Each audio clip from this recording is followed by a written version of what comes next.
The breaking point. Captain Maya Chen stood at the observation deck of the UES Pathfinder, watching the massive Galactic Confederation headquarters on Stellaris Prime rotate slowly below. The artificial planet, a marvel of engineering that had taken 17 species working together over 2 centuries to build, glittered with the architecture of hundreds of civilizations. It should have been breathtaking. Today, it only filled her with resentment. "Captain, they're ready for you," said Lieutenant Raj Patel, her executive officer. His usually cheerful face showed the strain they all felt. "Let me guess. They've scheduled our petition as an administrative matter again," Maya asked, already knowing the answer. "Worse, it's been classified as a non-urgent species concern to be addressed after the closing ceremonies." Raj's voice was tight with controlled anger. Maya nodded, straightening her formal diplomatic uniform with its insignia of Earth's United Space Command. 43 years of human membership in the Galactic Confederation, and Earth was still treated like an unruly child. A curiosity, a pet project of the founding species. The Pathfinder wasn't a diplomatic vessel. It was a military scout ship, the fastest in Earth's fleet. Officially, at least, Maya had been chosen for this mission, not for her diplomatic skills, but for what would come after. She knew what waited in the shadows beyond Neptune, hidden from Confederation sensors. "The Council has made their position clear enough," she said. "Time to make ours equally clear." The Grand Assembly Hall fell silent as Maya entered, flanked by her small delegation. 300 representatives from across the galaxy watched their approach, the chamber's architecture designed to make newcomers feel small and insignificant.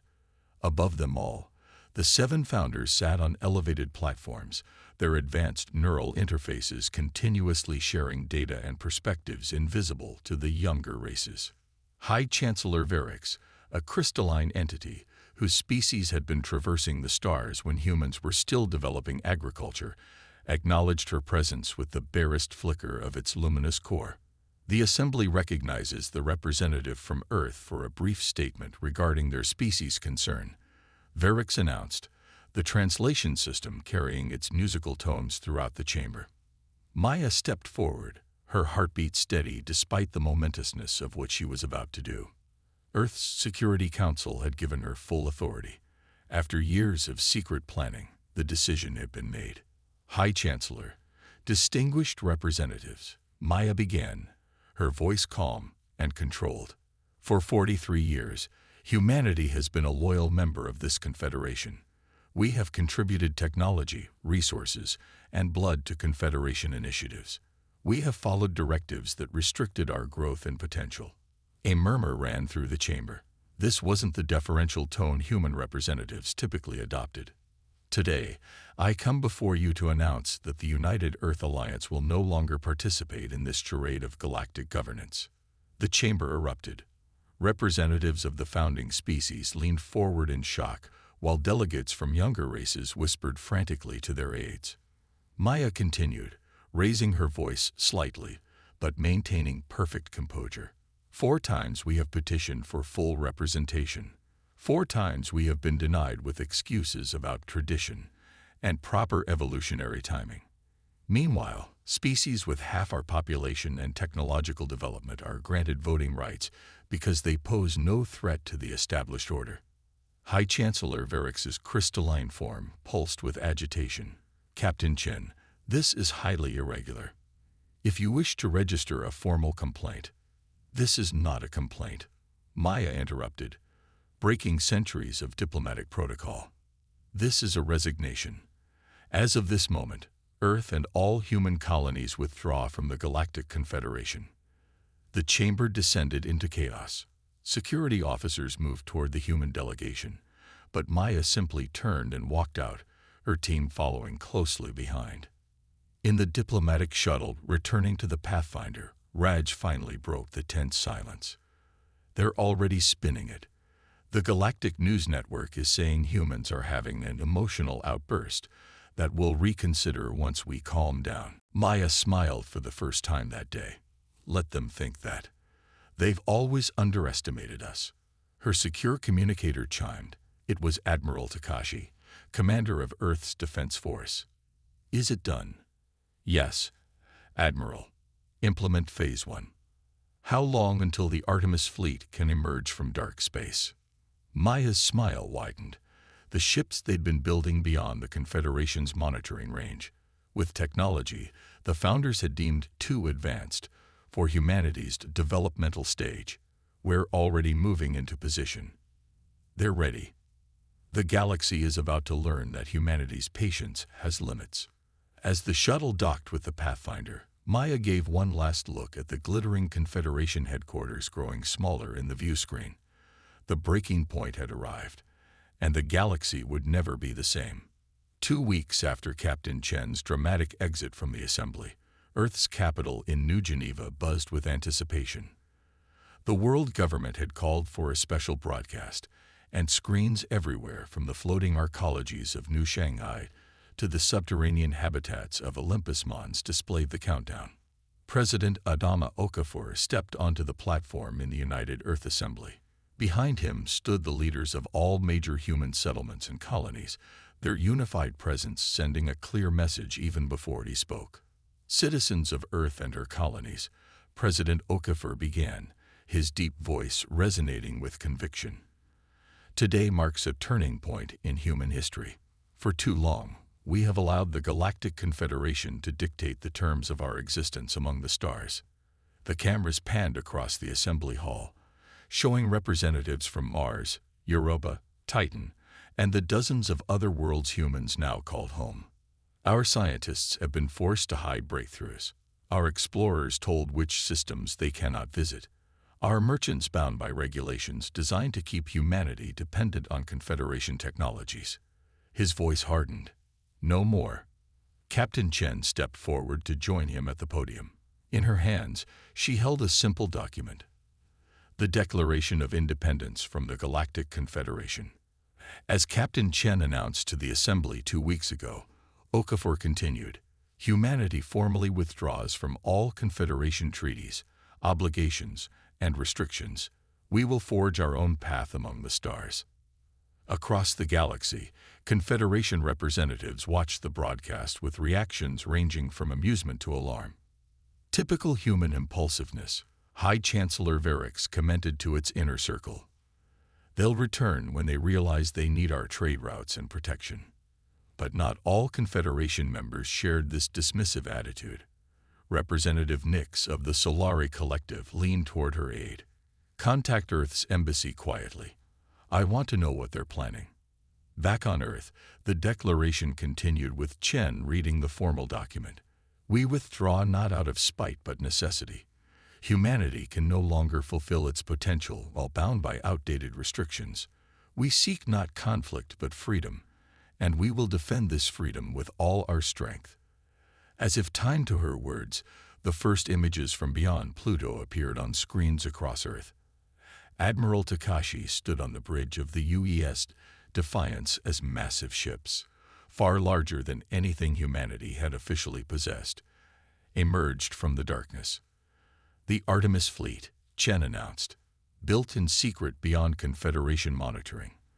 The first fleet of many that will ensure humanity's security and independence. The Confederation's intelligence services scrambled to verify the footage. The ships display propulsion systems far beyond approved Confederation technology, weapon systems of unknown design, and hull materials that didn't match any registered human manufacturing capability.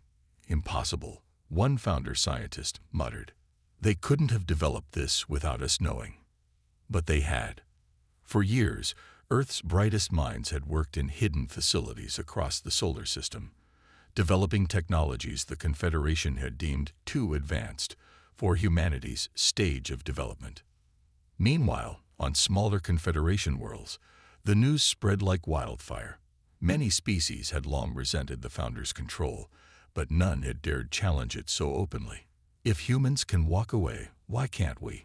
Whispered a Nixtari merchant to his partner as they watched the broadcast in a spaceport bar. President Okafor concluded the historic address with words that would be repeated across 1,000 worlds. The galaxy has underestimated humanity for the last time. We extend friendship to all peaceful species, but we will never again bow to those who would limit our potential. The stars are our birthright, and we claim them today." As the broadcast ended, Captain Chen received an urgent message. The Raikari delegation, a minor Confederation species known for their trading prowess, wanted to open direct, Confederation-independent negotiations with Earth. They were the first. They would not be the last.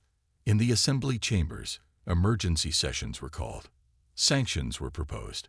Military options were discreetly discussed and quickly abandoned when the true capabilities of the Artemis fleet became apparent. The galaxy was beginning to shake. The New Order. 6 months after Earth's dramatic withdrawal from the Galactic Confederation, the effects rippled through the galaxy's complex economic and political webs. On the bustling trade hub of Nexus Station, merchant captain Zura Lin watched her cargo hold fill with goods that would have been impossible to obtain under Confederation regulations. Direct from human manufacturing colonies, her first mate noted, checking inventory. No Confederation tariffs, no inspection delays.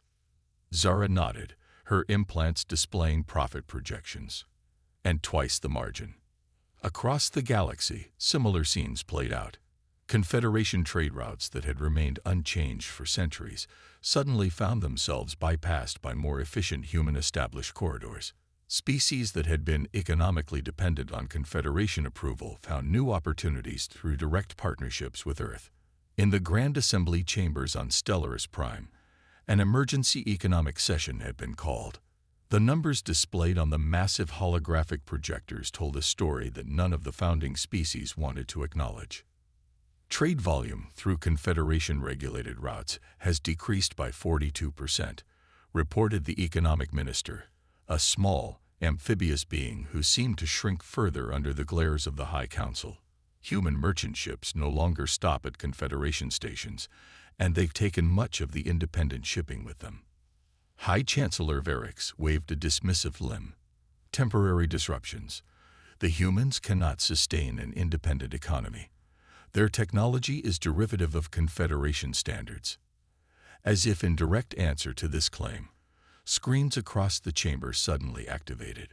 An unauthorized broadcast was cutting through even the Confederation's secure channels. Dr. Eliza Wong, Earth's leading quantum physicist, stood in a massive laboratory surrounded by equipment that made several Confederation scientists gasp. Today, the United Earth Alliance unveils the Wong-Makey drive, the human announced. A propulsion system that achieves speeds 7 times greater than current Confederation-approved engines without the need for traditional fuel sources. The demonstration that followed sent the assembly chamber into uproar. Ships equipped with the new drive performed maneuvers that defied Confederation physics models. More shocking was Wong's closing statement. This technology will be freely shared with all our trading partners, regardless of their Confederation status. When the broadcast ended, silence hung heavy in the chamber before exploding into angry shouts and demands. "They can't do this," shouted one founder representative. "That technology violates at least 12 Confederation development protocols." A younger council member, Representative Tarn from the Outer Rim worlds, stood up. "Perhaps the protocols are the problem. My world wishes to open direct negotiations with Earth for this dry technology." "Treason," shouted another elder, but it was too late. Throughout the assembly chambers, smaller species began openly discussing what had previously been whispered: the benefits of following humanity's example. Meanwhile, on the human colony world of Titan, Captain Maya Chen, now Ambassador Chen, met with representatives from 15 non-Confederation species. Unlike the ornate assembly chambers, this meeting took place in a simple conference room, with all seated at the same level. The Human Raikari Trading Partnership has yielded a 58% increase in economic activity for both our peoples, stated the Raikari delegate, showing data that made several other representatives lean forward with interest. Chen nodded. "We seek partners, not subjects. Equal exchange of technology, culture, and resources without the Confederation's artificial restrictions." Before the meeting concluded, 7 more species had signed preliminary agreements. 3 others requested military protection should the Confederation attempt economic sanctions against them. Back on Stellaris Prime, the Confederation finally reached a decision. They would send their most skilled diplomat, Philios, to negotiate humanity's return. They authorized him to offer concessions that would have been unthinkable a year earlier. What they didn't know was that it was already too late. The economic tremors were becoming a quake, and the old power structures were beginning to crumble. On Earth, Admiral Takashi received reports of Confederation military ships moving toward key trading routes. He smiled grimly and gave the order, "Deploy the Second Fleet. Let's show them what happens when they threaten free trade." The galaxy was about to learn just how prepared humanity had been for this moment. The Confederation warship Inexorable hung in orbit around the contested world of Proxima Centauri, its captain, Vorax, watching with satisfaction as his battle group formed a blockade. The planet below had been trading with Earth for months, violating Confederation sanctions. "Let's see how these humans respond to a real display of force," Vorax said to his bridge crew. "Their toy ships may impress the border worlds, but they've never faced a Confederation battle fleet." His tactical officer suddenly straightened. "Captain, multiple ships emerging from hyperspace." The view screen showed 7 vessels of unfamiliar design, sleek, dark, and moving with impossible precision. They were clearly of human origin. The central ship, larger than the others, broadcast on all frequencies. "This is Admiral Takashi of the UES Defiance. You are illegally blockading a sovereign world. Remove your vessels immediately." Laughter rippled across the Inexorable's bridge. Captain Vorax opened a channel. "Admiral Takashi, you are outnumbered 2-1. Return to Earth space or face the consequences of your government's foolish rebellion." Takashi's reply was calm. "You have 5 minutes to withdraw." Vorax ordered his ships to battle positions. The Confederation had dominated space for millennia. These upstart humans needed to be taught their place. 4 minutes later, his confidence evaporated. The human ships moved with impossible speed, evading weapons fire that should have destroyed them. Their own weapons bypassed Confederation shields as if they weren't there. Within 12 minutes, 4 Confederation ships were disabled. The rest, including the Inexorable, were trapped in some kind of energy field that rendered their engines useless.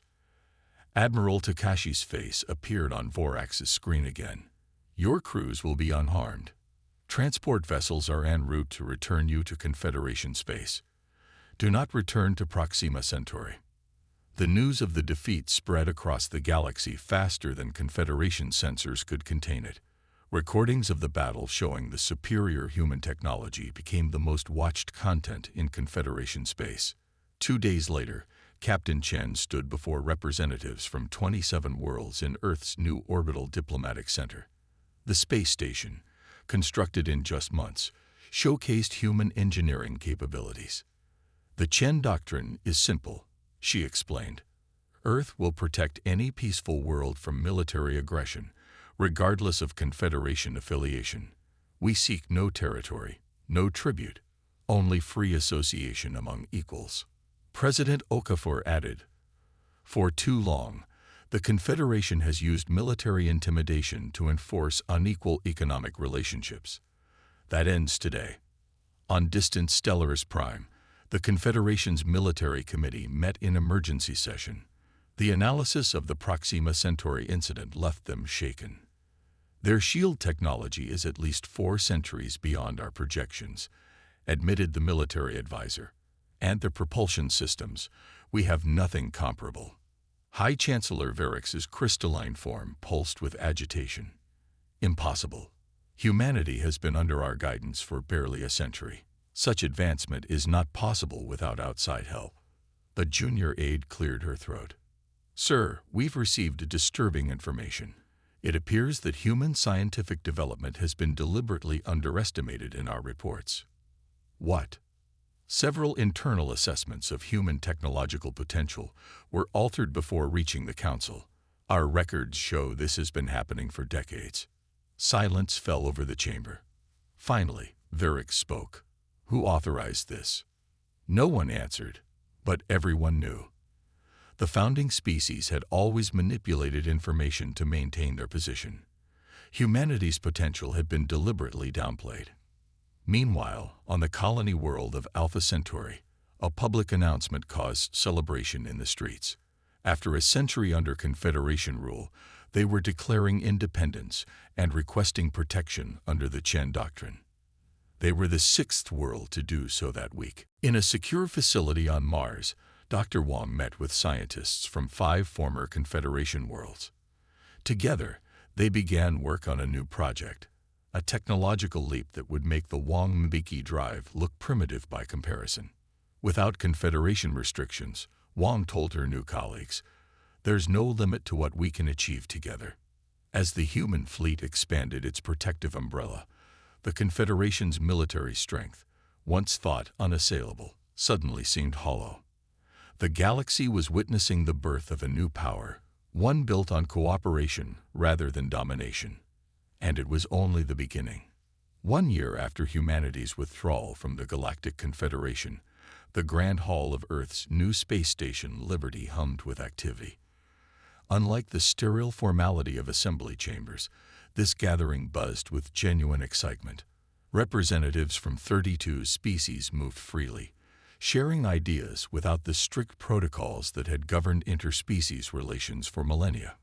Captain, now Admiral, Maya Chen stood at the center of it all, the weight of her responsibilities evident in the new lines on her face, but her eyes bright with purpose. Beside her, President Okafor prepared to address the historic assembly.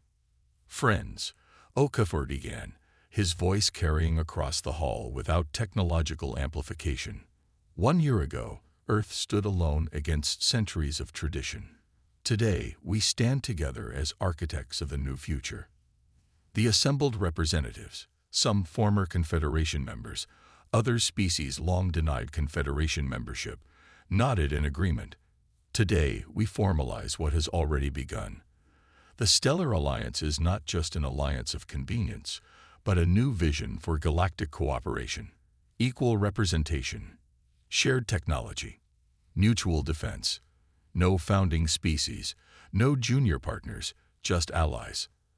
As he spoke, the massive viewscreen behind him displayed images from across the galaxy. Human ships protecting merchant vessels from Confederation harassment, joint scientific missions, new colonies flourishing without Confederation restrictions.